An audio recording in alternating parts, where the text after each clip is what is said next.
ও আমাকে ঘরে বসে মারার পরে হাত বাঁধার পরে চুল ধরে টানতে টানতে এক রুম থেকে আর এক রুমে নিয়ে বারান্দা থেকে ডোর খুলে টানতে টানতে ছাদ পর্যন্ত নিয়ে আমার ড্রেস খুলে ছাদে বসে ও আমার সাথে খারাপ কাজ করে। তখন আমার গলায় পাড়া দিয়ে ধরে আমাকে দিয়ে বিভিন্ন পেজে বা বিভিন্ন অ্যাপে লাইভ করাতো। আমি লাইভে গিয়ে ছেলেদেরকে বলতেছি যে এখানে video service available, please inbox me. এটা আর কি, মানে তোমাকে দিয়ে উন্মুক্ত ভিডিও দেখানোর। তো আমাকে ওকে টাকা দিছে আমি জানি না, তো সে টাকা পেয়ে আমাকে বলতেছে দেখো অমুক জায়গায় অমুক নাম্বার আছে, ওই নাম্বারে তুমি এত মিনিট দাও। তখন আমি ডিনাই করি যে আমি দিব না। তখন ও আমাকে কিছু গালি দিয়ে বলে তুই দিবি না কেন, তুই ওরে 5 মিনিট দিবি, বুঝোস না? কথাটা ঠিকই এরকম ছিল লাইনটা। একজন আমাকে একটা অ্যামাউন্টের কথা বলেছে বা ও যে অ্যামাউন্ট নির্ধারণ করেছে তার থেকে আমি একটু কম বলেছিলাম বিধায় সে আমাকে বলতেছে আমি তোর দাম উপরে উঠাইছি, তোর দাম নিচে নামাইতেছি। এভাবে আমরা সৎ উপায়ে বেশি দিন না বাঁচতে পারবো না। আমাদেরকে বড় হতে হলে একটু অসৎ উপায় অবলম্বন করতে হবে। আমাকে তখন এই কাজটার অফার করে। কি কাজ? দেহ ব্যবসার কাজে অফার করে, সে ডিরেক্টলি অফার করে। কি বলছে? হ্যাঁ, তখন আমাকে সে ডিরেক্টলি অফার করে দেখো এভাবে হলে প্রতিদিন আমরা 10,000 টাকা আর্ন করতে পারবো, ইনকাম হবে প্রতিদিন 10,000 টাকা। মরে যাওয়াটা না এত সহজ না। তো একটা পর্যায়ে আমি তাকে বলেছি ঠিক আছে আমি রাজি, তবে আমাকে একটু খেতে দাও। এবং আপনি ওই লোকটার জন্য কাঁদতেছেন। এখন আপনি এটাকে ভালোবাসা বলবেন? যেই হাজবেন্ড পাশের রুমে বসে নিজের ওয়াইফকে জোর করে আরেকটা লোকের সাথে শোয়াচ্ছে, একটা না অসংখ্য মানুষের সঙ্গে দেহ ব্যবসা করাচ্ছে, আপনি তার জন্য কাঁদছেন। ভিডিও কলে অসংখ্য মানুষের কাছে আপনাকে খোলামেলা উপস্থাপনা করতেছে এবং বেচতেছে। আপনি বলতে চান এটা ভালোবাসা? এটা ভালোবাসা না। সে হয়তো আমাকে ভালোবাসেনি, কিন্তু আমি তো ভালোবেসে বিয়ে করেছিলাম। আমার মনে না এতটুকু ছিল যে আল্লাহ জনাকে চেঞ্জ করে দেয়। পুরো জায়গাটায় বিশ্বাস করেন, শুরুর দিনে যখন বললো তারপর থেকে আজ পর্যন্ত আমার মনে হয়েছে আপনার দোষ। কখনো এরকম শুনেছেন নিজের স্ত্রীকে অন্য একজনের কাছে বিক্রি করে দিচ্ছে কিছু টাকার জন্য? শোনেন নাই তো? গাটা শিউরে উঠবে আজকের এপিসোডটা শুনলে। যারা বিয়ে করতে যাচ্ছেন সেসব বোনদের জন্য খুব জরুরি, একই সঙ্গে সেসব ভাইদের জন্যও জরুরি যারা বিপদে পড়ার সম্ভাবনার মধ্যে আছেন। আমাদের চেষ্টাটা যে কোনো অপরাধকে তুলে ধরার। সাপোর্ট করবেন, আমাদেরকে সাবস্ক্রাইব করে বা লিখে কেমন লাগছে শেয়ার করে মতামতটা জানাবেন। বোন, ডাক নাম কি আপনার? আমার ডাক নাম মারিয়া সুলতানা। আপনি বলছিলেন আপনার হাজবেন্ড আপনাকে বিক্রি করে দেয় মানুষের কাছে। হ্যাঁ, আসলে আমি ডিভোর্সে ছিলাম। আমার সাথে তার পরিচয় হয় একটা অ্যাপে বা সামাজিক যোগাযোগ মাধ্যমে। এক পর্যায়ে তার আমাকে ভালো লাগে, আমারও তাকে ভালো লাগে। সে আমাকে বলেছিল যে তার একটু আর্থিক সমস্যা আছে, একটু কষ্ট করে চলতে হবে।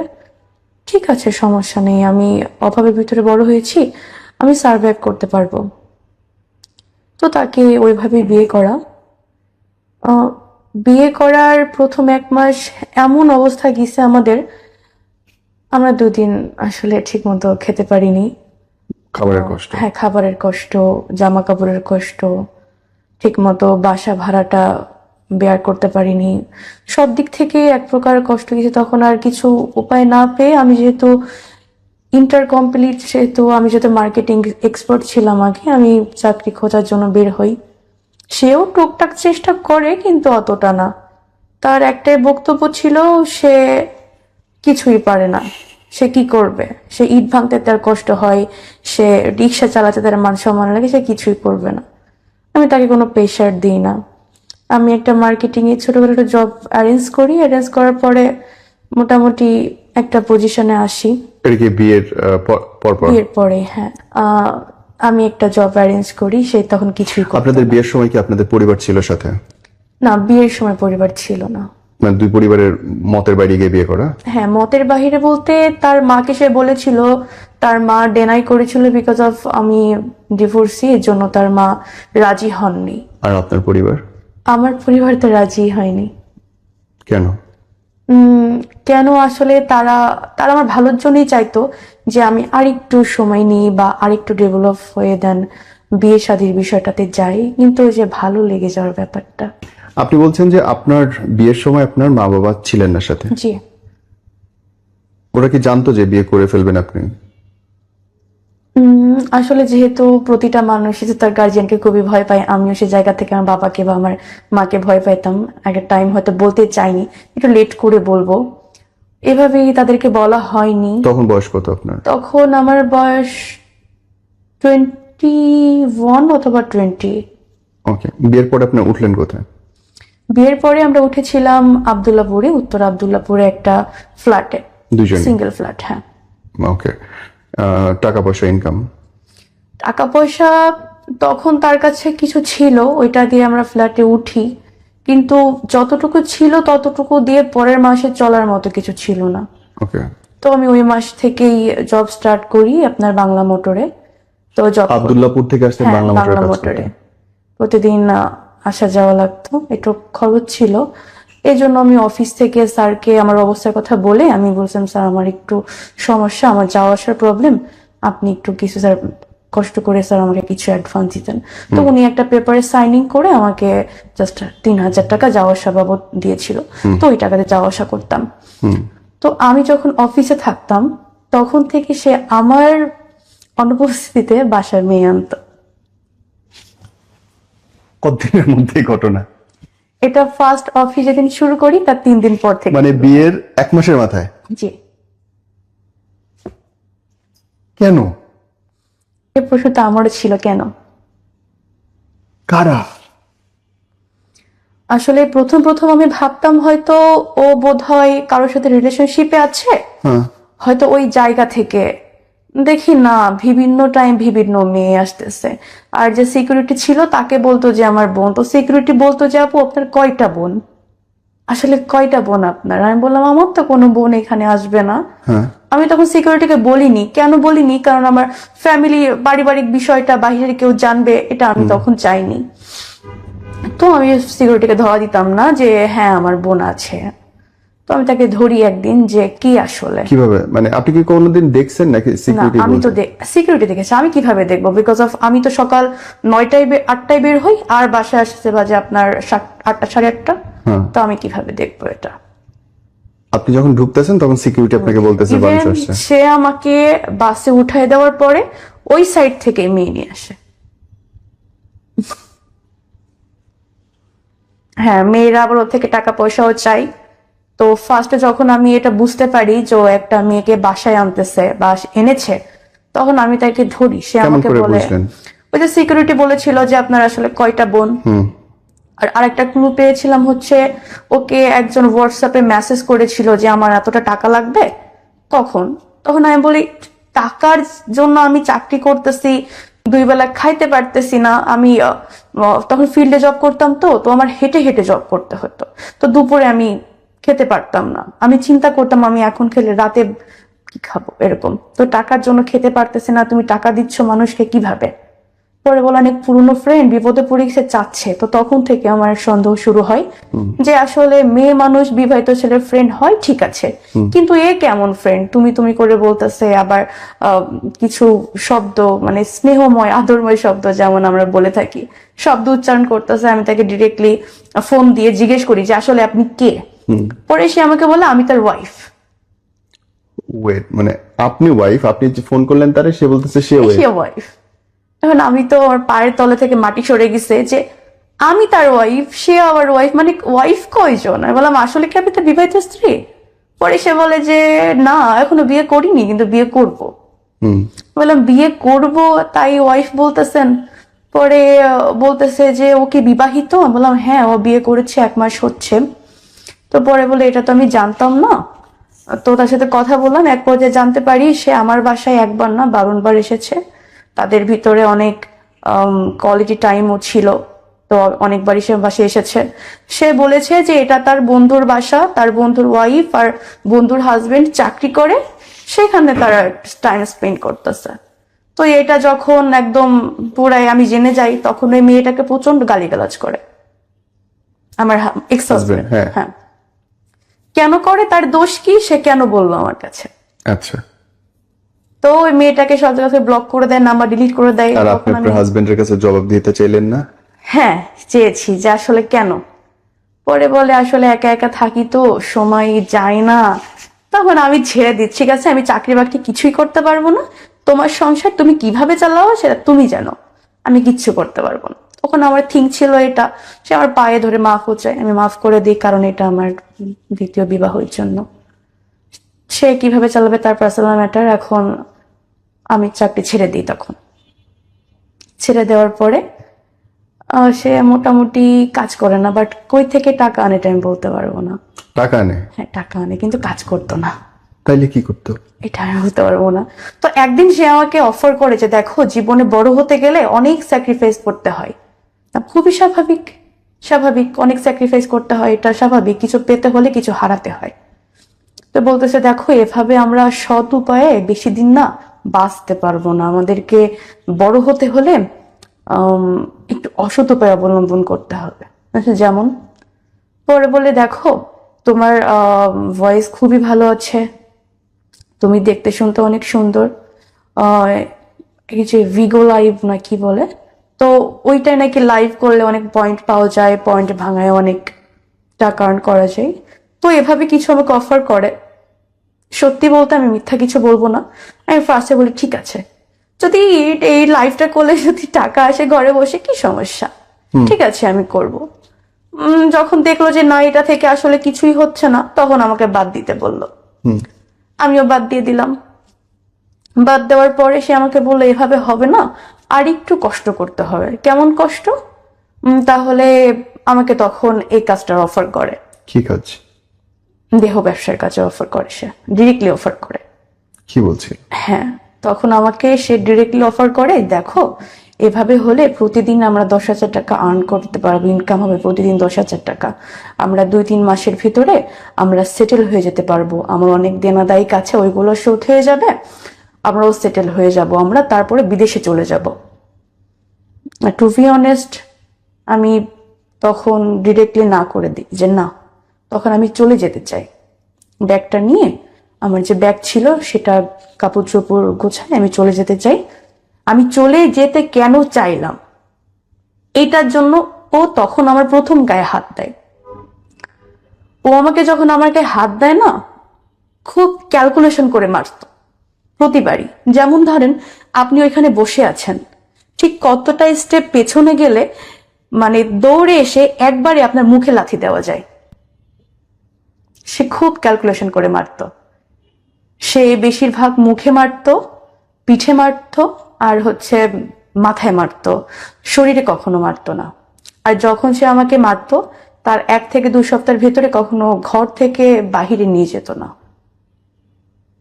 এটা তার একটা স্ট্রিক্ট ছিল, কারণ ঘর থেকে নিয়ে গেলে হয়তো অসুস্থ দেখলে বা গায়ে দাগ দেখলে জিজ্ঞেস করবে যে কি হয়েছে কেন, বা আমি যদি কখনো পুলিশের কাছে হেল্প চাই, এজন্য কখনো সে আমাকে বাহিরে নিত না। আপনার স্বামী আপনাকে স্ট্রেট বললো তুমি দেহ ব্যবসা করো, এবং আপনি তারপরে বের হয়ে গেলেন না, আপনি বাসায় থাকলেন?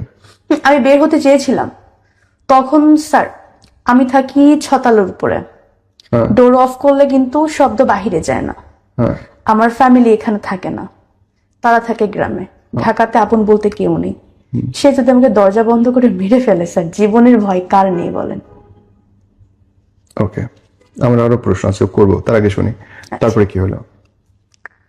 তারপরে সে আমাকে অনেকদিন ফোর্স করে, না না না না করতে করতে এক প্রকার সে আমাকে বোঝানোর জন্য ঘরে বাজার ঘাট সবকিছু অফ করে দেয়, সবকিছু অফ করে দেয়। সে ঠিকই যাইতো, সে যখন যাইতো আমাকে বাহির থেকে তালা মেরে যাইতো আর কি, মানে আমি যদি বের হইতে না পারি অলওয়েজ ডোরে তালা থাকতো। তার বোনের বাসায় যাইতো। আরো ঘটনা আছে, আসলে তার বোনের বাসা বলতে তার বোনের বাসা না, তার আবার আগে বিয়ে আছে, 13 বছরের সংসার আছে, সে ওইখানে যাইতো, বাট তার বোর পরিচয়টা দিত ছোট বোন হিসেবে, যে ওইটা আমার ছোট বোন বড় বোন এইভাবেই আর কি, মানে বোনের পরিচয় বউকে রাখতো। ছি। আর আমাকে রুমে এভাবে তালা মেরে চলে যেত। এভাবে 2-1 দিন বাসায় খাবার দিত না। আমি তো মানুষ, আমার তো খাবারের প্রয়োজন আছে।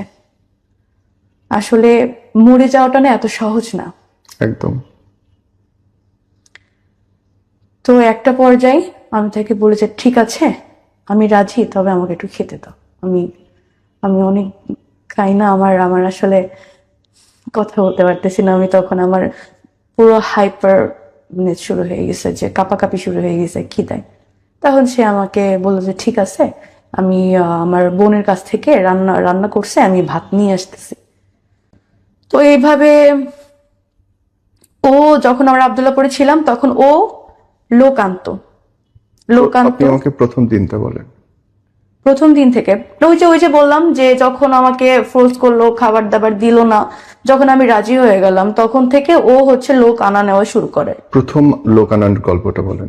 প্রথম লোক আনার আনার গল্পটা হচ্ছে ওই দিনই স্যার, ওই দিনই ওকে আমি ফোন করে বললাম, আমার হাতে ফোন ছিল, ফোন করে বললাম যে দেখো আমি পারতেছি না, আমি ঠিক আছে তুমি যা বলবা তাই শুনবো, একটু খাবার দাবার ব্যবস্থা করে দাও।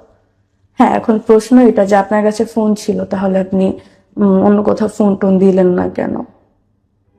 অন্য কোথাও ফোন টোন দিই না, তার একটা কারণ হচ্ছে আমার নাম্বারে না, মানে আমার ফোনে নাম্বার দিয়ে হচ্ছে এয়ারটেলের অ্যাপ নামানো। আমি কার সাথে কথা বলতেছি, কয়টা নাগাদ কথা বলতেছি, বা কাকে কাকে ফোন দিচ্ছি, সবকিছু ওর কাছে থাকতো। হোয়াটসঅ্যাপ ওর কাছে ছিল লিঙ্ক আপ করা, আমার ইমো ছিল ওর কাছে লিঙ্ক আপ করা, মেসেঞ্জার নেওয়া ছিল, স্ন্যাপচ্যাট নেওয়া ছিল, সবকিছুই ওর কাছে। ও যখন আমাকে তার আগের দিন মারে না স্যার, তখন আমার মনে একটা ভয় চলে এসেছিল যে যদি যদি মেরে কিছু ফেলে। করি, যদি মেরে ফেলে, হতে পারে। একটা ভয় ছিল মনে। সে ভয় থেকে আমি আসলে সাহস পাইনি তখন। কিভাবে পাবো? আমাকে সাপোর্ট দেওয়ার মতো কেউ ছিল না। কার কাছে বলবো? ফ্যামিলির কাছে বলবো? ফ্যামিলি তো এই কথা শুনে নিজে স্ট্রোক করে মরে যাবে। আমার মা, আমার বাবা দুজনে হার্টের রুগী। বলিনি ভয়ে। সেদিন ও আসার সময় লোক নিয়ে আসে, সেদিনই লোক নিয়ে আসে।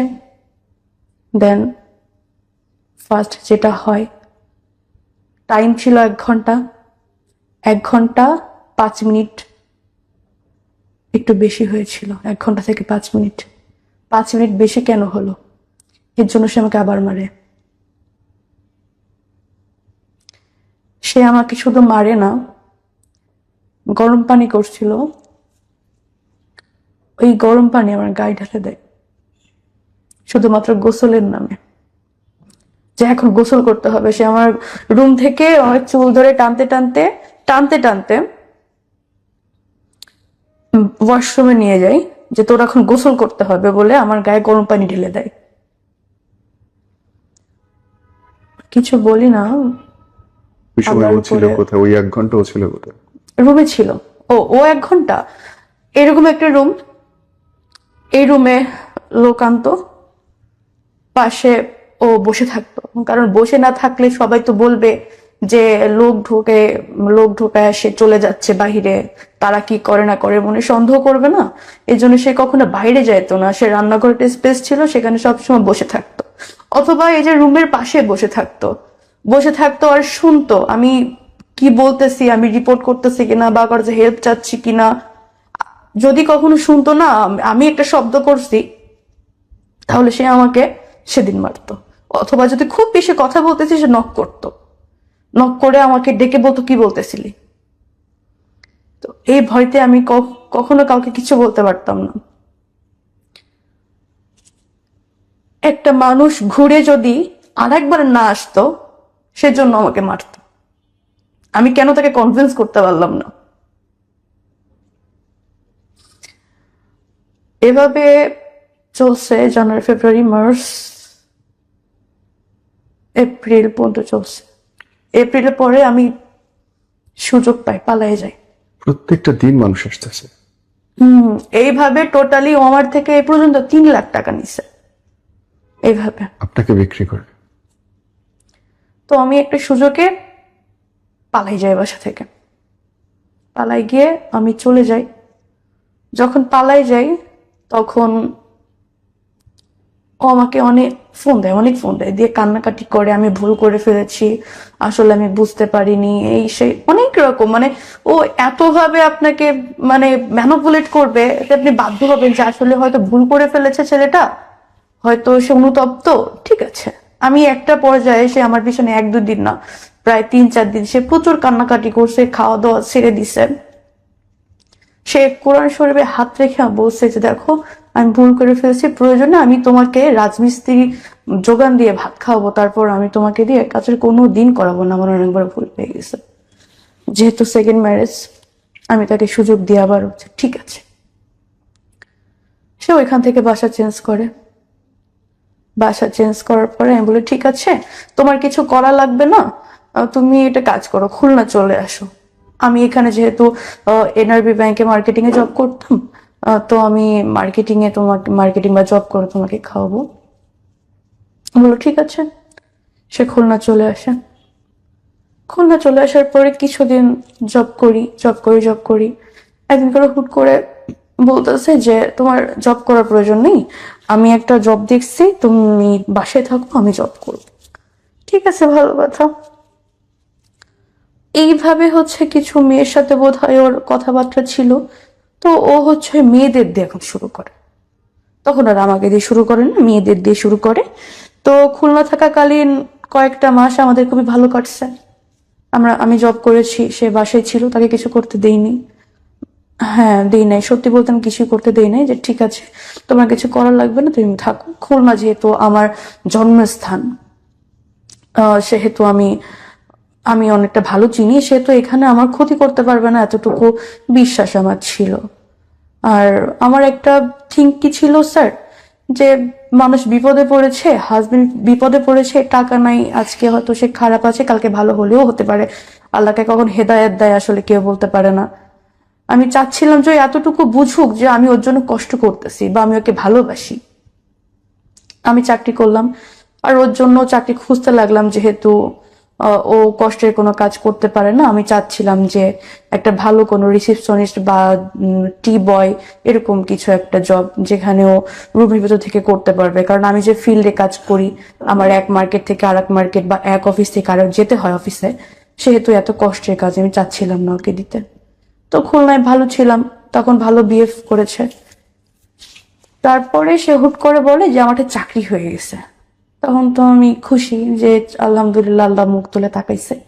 তো সে আমাকে কক্সবাজার নিয়ে যায়, বললো কক্সবাজারে একটা 5 স্টার হোটেলের ম্যানেজার হিসেবে আমার চাকরি হয়ে গেছে। তখন একটু সন্দেহ লাগে মনে, যে হোটেলের ম্যানেজার।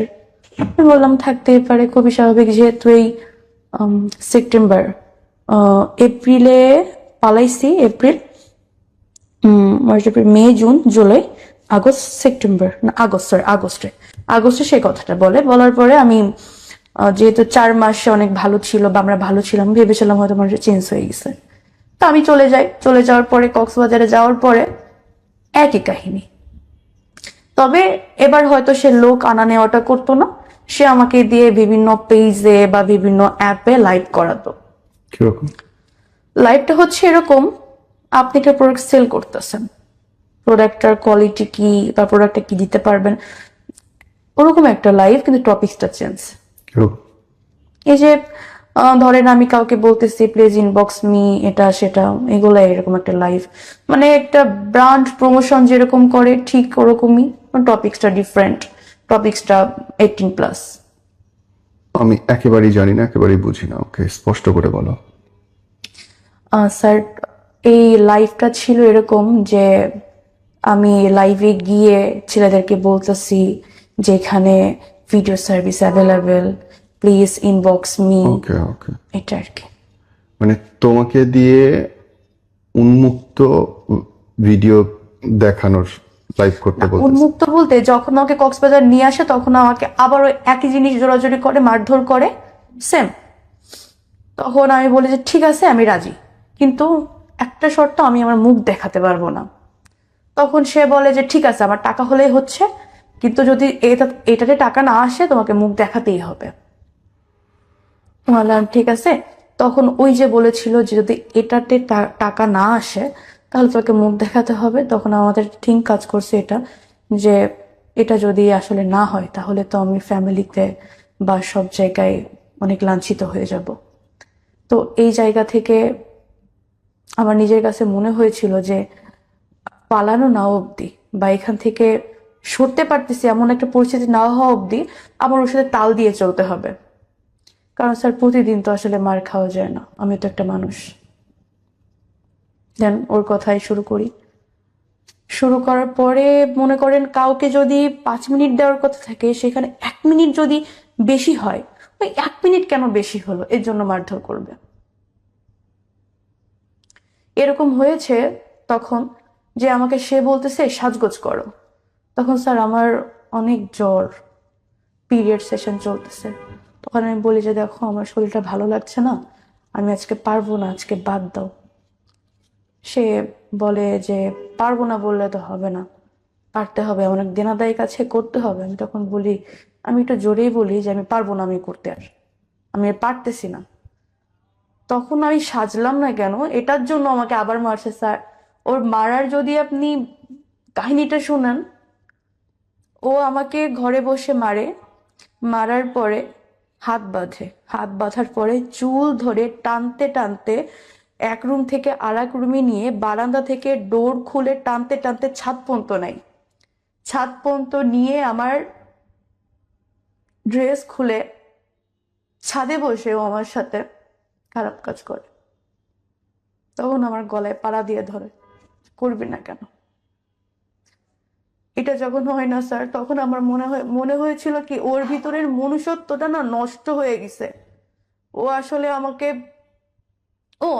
ইভেন এরকমও ভয় দেখায় যে আমি যদি ওর কথা না শুনি, ও ঠিক এভাবে বলে তোমার এখান থেকে বিলেট দিয়ে কাটতে কাটতে পুরো পা পর্যন্ত যাবো, তোমার অস্তিত্ব খুঁজে পাওয়া যাবে না। তখন আমার মনে হয়েছিল ওর ভিতরে মনুষ্যত্ব বলতে কিচ্ছু নেই। তখন আমি নিজের ভিতরে ঠিক রাখি আমাকে অ্যাট এনি কস্ট এখান থেকে পালাতে হবে, পালাতেই হবে। আমি এখান থেকে পালাই যাই বলতে আমি সকাল সকাল ভোরে যখন ঘুমেছিল আমি তখন বাসা থেকে পালাই যাই। যে সিকিউরিটি ছিল বাসার, মানে প্রতিটা বাসা একটা সিকিউরিটি থাকতো, সিকিউরিটি ছাড়া কখনো বাসা নিত না। আর বাসা 2 রুমের নিক 3 রুমের নিক সিঙ্গেল ছাড়া কখনো সাবলেট নিত না। তখন পালাই যায়, তখন সিকিউরিটি ভাবছে হয়তো রাতে হয়তো ঝামেলা হয়েছে ওদের ভিতরে। ও সিকিউরিটি সবই জানে, জানে বলতে মারামারি চিল্লাচিল্লি শুনতেছে কিন্তু আগাচ্ছে না, ভাবছে স্বামী স্ত্রীর ঝামেলা। তো আমি পালাই যাই। সিকিউরিটি খবর দেয় যে ভাই ভাবি তো মনে হয় রাগ করে পালাই যাচ্ছে, আপনি ভাবিকে ঠেকান, ও তো আর জানে না এগুলা। তখন ও আমাকে কলাতলি থেকে চুল ধরে সজোরে ঘুষি মারতে মারতে বাসায় নিয়ে আসছে। ওইখান থেকে মনে করেন আমার বাসা হেঁটে গেলে 10 মিনিট, ওই 10 মিনিট ধরে আমাকে একটা কথা বলতেছে আর ঘুষি মারতেছে। মানুষ দেখতেছে কিন্তু কেউ কিছু বলতেছে না। তখন পালাতে পারিনি, তখন ধরা পড়ে যায়। আর যখন ধরা পড়ে যায় তখন তো আমাকে বেশি চোখে চোখে রাখতো। তখন আর কোথাও যাইতে যেত না একা একা, মানে সবসময় ডোরে ভিতর থেকে তালা মারা থাকতো এরকম। আমি যে বাসায় কথাটা বলবো যে একটু কেউ এসে আমাকে নিয়ে যাও বা তোমরা কেউ বেড়াতে আসবে, অ্যাটলিস্ট বেড়াতে আসলে তো একটা মনের ভিতরে আশা লাগবে যে কোনো না কোনো টাইমে বলতে পারবো যে আমাকে এখান থেকে নিয়ে যাও। কাকে বলবো? আম্মুকে বলবো? আম্মু আসলো, ও যে আম্মুকে বেড়ে ফেলবে না গ্যারান্টি কি আছে? ওর ভিতরে তো মনুষ্যত্ব নেই। ভয়ে ছিলাম যে কাকে বলবো, পুলিশ কল করব, পুলিশ আসতেছে তোমাকে মেরে ফেলে। তখন আমি আসলে এতটা ভয়ে ছিলাম আমি বলতে পারিনি। এভাবে তখন আমার তো থিঙ্ক ছিল মাথায় যে এভাবে আসলে হবে না।